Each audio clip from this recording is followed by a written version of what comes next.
I've known Norma for over 20 years, and I'm going to share a little secret.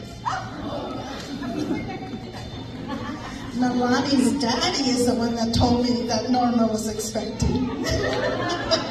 Instead of Norma, okay? But anyway, Nalani, you are one amazing young lady.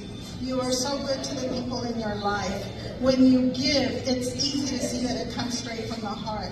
And it gives all of us and everyone around you the gift of a nicer world to live in. You are such a deserving person, and I hope that all your days are as beautiful and bright as you are, my love.